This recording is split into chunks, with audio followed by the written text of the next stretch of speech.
Oh, yeah. It's go time. This is the Red Zone Challenge podcast brought to you by Firestone Walker Brew, where we connect with the production director. This is a big-time job. This guy makes sure all the beer gets to leave the facility so they make money. I don't know. I'm making this up as I go. Ollie Rossi, what's up, brother? How you doing? Yeah, I'm doing great, guys. How you guys doing? Doing good. Getting excited for the 22nd anniversary party. Looking at the details online on what you need to do. You buy. Was I even close to what I told you last week? No, well, you didn't really say anything last week. You just said, "Oh yeah, we're having one." Then I was pretty close. Yeah, you're right. You're having one. Now, this is my question for you. Okay, it starts at 11 on Saturday, but check-in is at 9:30. What do I do if I check in at 9:30 and I'm just like hanging out there for 90 minutes? Talking with other beer nerds. Okay. Getting excited about beer. All right. Well, are we drinking beer? I don't know if that's legal. A lot of times it's like a line around the corner, and I don't think you can drink in the line. Okay. All right. It's important because, I'll bring my own cooler. I don't care. I'll set up right there in the line. Pre-funk for the party. What's the road that's, it shouldn't even Ramada? be. No, but the road that you guys have in between the tap room and the tasting room. Oh, that's, Vendel's. Vendel's. So, not double pale ale or... can't you guys just double barrel or that? 805 lane or... Something that works? They might rename. That's where the party is this year. I know that. They're shutting down that whole road, and it's going to be right there in between the two facilities on a beautiful November day. Yeah, sounds like a nice party, Ollie. I wish we would have got invited. You guys are always invited. What do you say? Yeah, right. I heard our invitation got lost in the mail because Jeff's kicking your ass, and So you know how this works. You're kicking my ass, so I guess we're okay. Apparently, how this works is you buy beer and then you get to go in. If you buy what is it, 6 bottles minimum? I should have learned this between. I feel bad because I had it phone call. I had it up on my computer, and now my computer has frozen. Which is well, this is what I know. I know it's going down Saturday, and it's on. What's the name of the road called? Vendel's. God, we got to do something about that. If it's on Vendel's Lane, which is right in between the tap room and the brewery. 23rd anniversary release needs to be named after Vendel's Court. Our buddies Bear Market Riot are going to be out there. I'm sure you've seen them live before. You're a man of the music scene, Ollie Rossi. I have not seen them, but I have heard good things about them. I've heard they're really fun band to watch. They're a great band. They harmonize well together. You'll be listening to some porch stomping fun, and next thing you'll notice that it's an actual R. Kelly song they've made into something with a washboard and a harmonica. So, no, they're a lot of fun, and they're going to be playing there. I know that. And there's going to be beer. What kind of beer are we going to be serving at this party? We got all sorts of fun stuff. We got a lot of the, obviously the anniversary, but then I believe we'll be serving some of the anniversaries from the past. We'll have a couple of the special releases, like the Mole Merkin. There'll be a couple really cool beers that we sell only through our facilities. So, and then I'm pretty sure we're going to kind of stick with that theme. So all the barrel aged products. Did you say Mole Merlin, like mole, the Spanish sauce? Yes.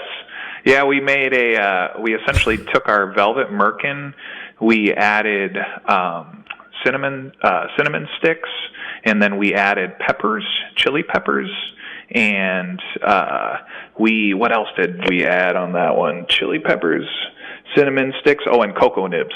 And we steeped it all in there, and we made this beer, this Mole Merkin. It was delicious. Do you get the spiciness on it? Oh, God, yeah. So it's not overly hot, but as you drink, it starts to warm up every sip that you have. Wow. So the chilies kind of slowly kick in. It's delicious. You can buy it up in any of our tap rooms up here. All right. How do we get tickets for this event? Do we go to a website? You can go to the website. It looks like if you buy, they got tickets on sale, it looks like, and then I'm trying to see through the website, and I'm seeing right now how many bottles you need to get in, because I believe you are right. I think if you buy a certain amount of bottles, you get in. Oh, okay. So it's like you waive the admittance. Yes. The admission if you get, okay. Yes. And so it's FirestoneBeer.com? And it's either 6 or 12, depending on the type of ticket that you want to buy. All right, cool. Sure. So this Saturday, or you can outright FirestoneBeer.com. buy the ticket and then buy the beer. Right. What are you working on over there? Are you doing a fantasy football trade? No, I had to look up on my phone because my computer's crashing. Oh, right now yeah, that's what happens when you work here. Do your computers crash there at Firestone all the time, Holly? Not all the time. Yeah, see, there's a difference. Yeah. Radio versus brewery. Yeah. We'd have better equipment if we worked at a brewery. You're dealing with such, you're dealing with ratios that are minute, and you need a strong network for that. I mean, come on. I mean, this runs the radio station. Hey, Okay, very cool. AC/DC song doesn't play. Nobody, just listen to it on YouTube. KZOZ.com. That is where you can find the home for the Red Zone Challenge, brought to you by Firestone Walker Brew. At stake, how about a couple of tickets to go to the Firestone Invitational this spring? $200 to spend at the brewery or the tap room. We got some swag for you, and hopefully some expert advice from Ali Razi from Firestone. We got Jeff here, Jeremy over here. Nothing I tell you will probably help you since I'm at 500. Jeff, you were at 26-14, and Ali is at 22-18. You went 4-1 last week. Hey. Ali and I went 2-3. You will pick first. Ali will pick second, and I will fall into third. Ali, before we get into these picks, with Bipocalypse happening this weekend on the fantasy football front, what is the biggest choice that you're faced with in your flex? In my flex position, huh? Yeah. Well, there's all these, like Aaron Jones, for instance, right now. Mm-hmm. They just got rid of Ty Montgomery. So I have had him. I traded for him, and I've had him on my bench. And so, without Ty Montgomery, it's not like Ty Montgomery had a ton of carries, but I'm going to try him out this week. He had a big week last week. He did. Can he keep that up? Yeah, there's just a lot of weird ones. And then there's that, who's the wide receiver on the Panthers that had a big game? Moore? DJ Moore. Jeremy. Picked him up. Yep. I'm flexing tough. Yeah, another one of those ones. Try him out. But, those are kind of, I picked up Fitzmagic. I spent some money on Fitzmagic. Good for you. Good for you. We don't do the fab. We do the priority. Okay. And the guy that's like at the bottom of our league happens to have Bortles and Wentz as his two.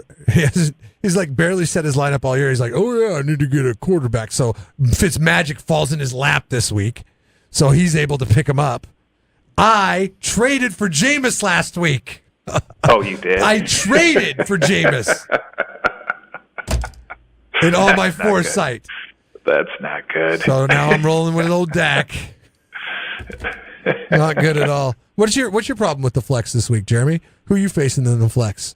I told you I'm throwing in DJ Moore. Yeah, okay. I'm mad because I can't find my Fitzmagic song thing. Who would you play in the flex between Chris Godwin and Traquan Smith?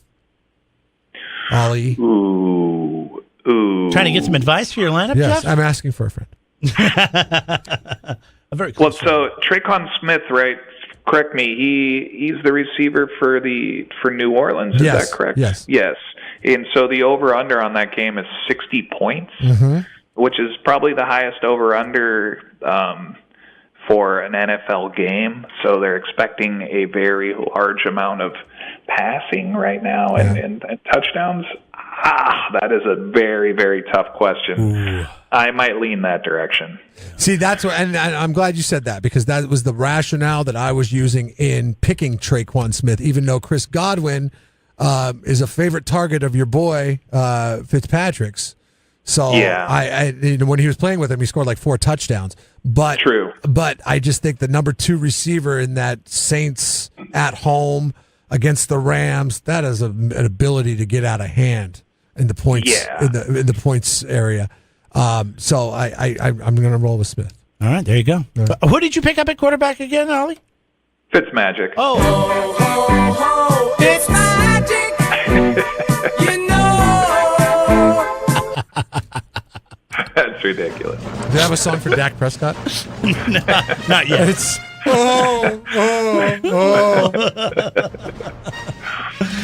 All right, let's get into this, all right? We got a lot of fun matchups to talk about. We'll have a couple California teams here in the mix. But we'll start with tonight. This should be a barn burner. Oakland, San Francisco. No, just kidding. I like Oakland in this. Anybody disagree with me? For funsies? I like Oakland, too. I don't know why I like Oakland in this. I think getting rid of Amari Cooper has opened up other options that makes the team better. Everyone should like Oakland in this because of the C.J. Beathard game time decision. Oh, he's hurt. He's not practicing. I read a report this week that said that he's having troubles holding onto a football. That's kind of an important job for the guy that's going to be throwing the football. He needs to be able to hold it in order to throw it. Yikes. Tom Savage time. I thought they looked a lot better last week without that having to go to a guy that needs to get 10 catches a game that does nothing with them. And so now that Amari Cooper's gone, this could be a better football team. Nothing great, but I think good enough to beat the 49ers. So they stink. That's not one of our games, is it? No, it isn't. That was just for fun. Thank God. Okay. All right, let's talk about Atlanta and Washington, all right? The Falcons traveling to Washington to take on the Redskins, 1.5-point favorite in this one, Jeff.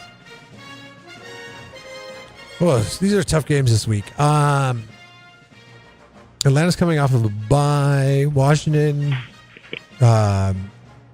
little banged up at all their offensive positions, but their defense got better with Clinton Dix. Is he going to be playing? How much is he going to be playing? I don't know. Give me the home team, Washington. I think their defense. I think defense will beat out offense in this one. Ollie. I'm taking Washington. Tough defense. Atlanta, as much flash as they have on offense, probably one of the worst defenses in the NFL right now. I think Washington gets this done at home. They keep rolling. Adrian Peterson's going to run for like 250 yards. But he runs like an old man. Do you see him? Yeah. Looks like he's constipated or something. He gets the job done, though. He's like, I got to poop. An old man on a mission. You don't mess with those old men on a mission. All right. Well, here's the deal. I'm 6 games behind Jeff. I'm 2 games behind you. And to me, this is almost a coin flip. But and I know that hopefully I don't come to regret all this. these games this week are. But this is my chance this week after looking at this lineup in front of me to make a move. So I'll go with Atlanta on this one. Next up. I like it. This game scares me because Deshaun Watson, who was amazing last week, and my fantasy quarterback on the Wet Willies in the Master Deflators Fantasy Football League, travels to Houston to take on the favorite Broncos, favorite by 1. That will be in Denver. I meant travel to Denver. It would not travel be to fair Denver, yeah. if they gave Denver a home game in Houston against the Houston Texans. Did I say Denver? That would not be fair. I mean Houston? Yeah, I don't know what I'm saying. I'm drunk. The been drinking too much Merkin. This is the best. This is the best dynamic ever at trade time. The team that you get traded to is coming to the town that you are leaving and playing the team that you used to play for in Demaryius Thomas. Yeah, this is going to be fun. This is going to be a fun game because of that dynamic.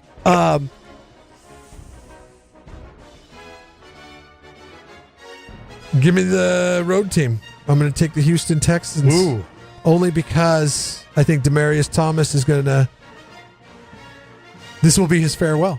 He'll go out. He's going to catch like 130 yards passing and maybe a couple touchdowns and then wave bye to the city. And everybody's going to be mad at John Elway for trading the franchise wide receiver for many years in Demaryius Thomas.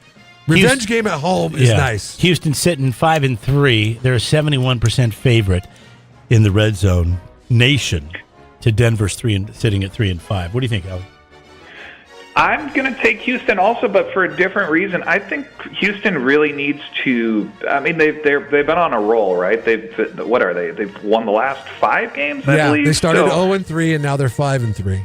I think they really still need to prove that they deserve to be number 1 in their division. I think Indy is finally starting to put stuff together. They don't have to have this game, but I think they need to prove it. Not that Denver's a great team by any means, but they still have a pretty stout defense at home. I like Houston, but I like Houston having to prove they're good. I'm not sure about your call on that receiver having a great game. Normally, it takes a wide receiver a couple games on a team before they figure out what they're doing. I want to believe in the Hollywood story, okay? And that's the Hollywood story, Ollie. I got you. I'll roll with it. Results the same. All right. I'm gonna play it safe and go with Houston on this one as well. Even though I really would even love though to go Denver's the the other way. favorite, everybody's going Houston. Yeah, we're all going Houston. Next up, the Chargers travel to Seattle to take on the Seahawks. Oh boy. Seahawks are favored by 1.5 at home, despite beating in the clink. Despite beating Seahawks. despite beating the Detroit Lions by 2 touchdowns at home last week. And they blew them out. I mean, that was garbage time. The Lions even came back and had any points on the board. It was. All right, Jeff. They've got it figured out. They've got the formula in Seattle. I don't know how long it's going to sustain. And San Diego did not look good before the bye. Granted, the game was in London, but it was against the Titans, and they had to rely on a bad coaching call from the Titans to win the game. Give me Seattle at home every week. Every week, Ollie. Every week. What's up? Every week. I've learned my lesson here. I swear, I'm not bullshitting you guys here, but I heard some stat the other day too. AFC team playing in Seattle, and the AFC teams are 0-12 going into Seattle. Wow, that's crazy talk. So I'm not going against you guys on this one. I made a mistake last week with Detroit and severely regretted it after watching that game. I'm taking Seattle also. I'm playing it safe here. I think your team is actually, I don't know if they got a wild card shot or not, but they're going that direction right now. So, could be interesting. Should be a good game. The key to success is run the ball 40 times, throw the ball 15 times, but throw 3 touchdowns the 15 times that you throw it. You can do that. And then you win. You win. I like the better coach in this, which is obviously your guys' coach. Yeah. I don't know why. It's Mr. Carroll to you, sir. Mr. Carroll, excuse me. He is Mr. Carroll.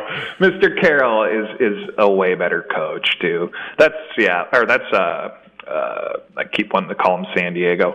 That's the Chargers' problem. So, coaching, and kicking.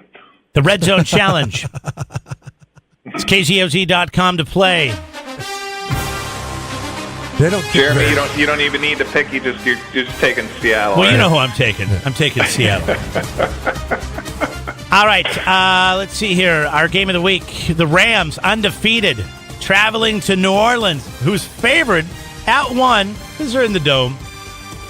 New Orleans sitting at 6-1. The 8-0 Rams almost got upset last week until Ty Montgomery decided to coach his own team and take it out of the end zone, which landed him in Baltimore. Is that probably better than Green Bay, though? For a 7th-round pick, not next year, but the year after. Yeah. They're obviously not happy with him there. Yeah. So the Rams have looked beatable in recent weeks. Am I not correct? The Denver gave them a run for their money. Seattle gave them a run for their money. And I think people are starting to figure out the Rams. The fact that Green Bay went into the Coliseum and was able to almost win that game tells me that coaching staffs are starting to figure out this team. Now, correct me if I'm wrong. Oh, no, New Orleans is New Orleans coming off of a bye, or they're not coming off of a bye? They're not coming off of a bye. New Orleans is not. Okay. Well, that kind of changes my thinking a little bit. But no, I was still going to go. New Orleans is tough to beat at home. The crowd is going to be a factor in this one.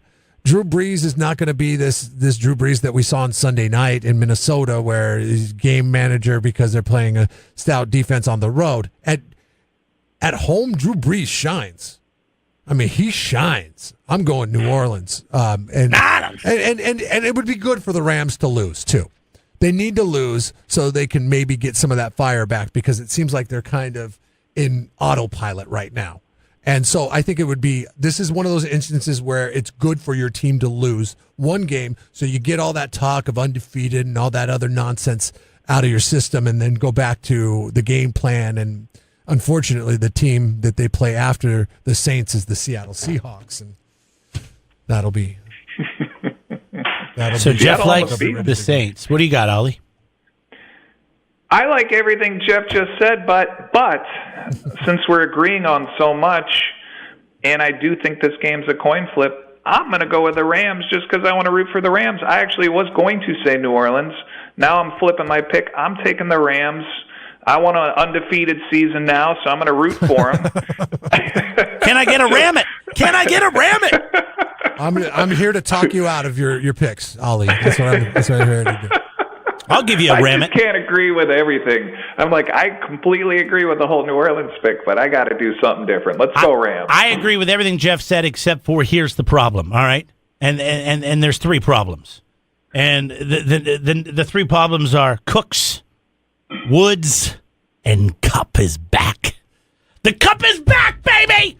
Is he back? Oh, nice. And here's the deal: New Orleans gives up the most yardage to wide receivers. They do. And this is Jared Goff's game.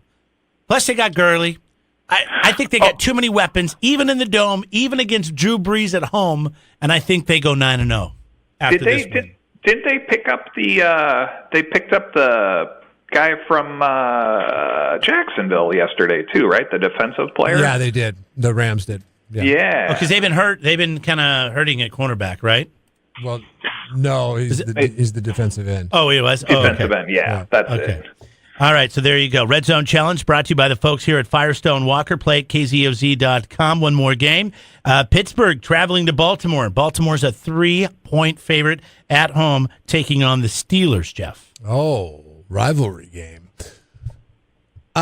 Give me Steelers only, and I know that there's something going on with Roethlisberger's non-throwing hand. He's got broken bones in it or something. He's always banged up. Yeah, he is, and he's like... He's always banging something. He's always like... Many golf tournaments in Tahoe. Thankfully, legally for him, it's his hand this time. Can testify to that. I am going to say Pittsburgh only because Baltimore has looked down in recent weeks. They got to figure some stuff out. I know that this is in Baltimore, but I don't see a narrative where these two teams sweep each other in any season. And since Baltimore won the one in Pittsburgh, I think Pittsburgh's going to take back the one in Baltimore, and it'll be a close game, but Pittsburgh will find their way to win. I am not wacko for Flacco, but I definitely think Baltimore has Pitt's number. I think Baltimore's taken this game, and another chance to try to get up here on Jeff. So I am taking Baltimore. After watching, that was another game I was very upset when I saw Carolina just whoop on them and then Flacco throw that interception. But I think there's a lot of injuries, and Baltimore pulls this one off at home. How sure are you? How sure am I? Yeah, how sure are you, Ollie? I'm asking for a friend. I'm pretty sure. I'm pretty positive on this. I'm going to take Baltimore as well. Right. So because the Steelers are on the road. They don't play as well on the road, so give it to Baltimore, I guess. I go up even more. Yeah. If you get every one of these right, then I'm just going to go to Firestone and drink 80 ounces and get it over with. Too bad the anniversary party's not after Sunday. FirestoneBeer.com to get your tickets, information, and more. Congratulations on the anniversary. We always love having you on and picking these picks with us. So good luck this week, sir, and we'll talk to you next week. Sounds great, guys. Have a great one. All right, there goes Ollie from Firestone. Look at this. 1, 2, 3. You can go up 3 games on me. You can go up 3 more. Yeah, that's true. Last year, I was in the driver's seat. I don't know what's going on this year. I suck pretty bad. I want to say congratulations to all of our weekly winners. This upcoming week, we're giving away $25 to go to Moe's Smokehouse. And I believe you can go slow or Pismo on that. All you have to do is get your picks and be the highest correct picker each week. KZOZ.com for that. And, of course, you have a shot to go to Hawaii. You have a shot to win tickets to go to the Firestone Invitational International. It's the Red Zone Challenge brought to you by Firestone Walker Beer. Check out that fun party this weekend. Tickets are still available. FirestoneBeer.com.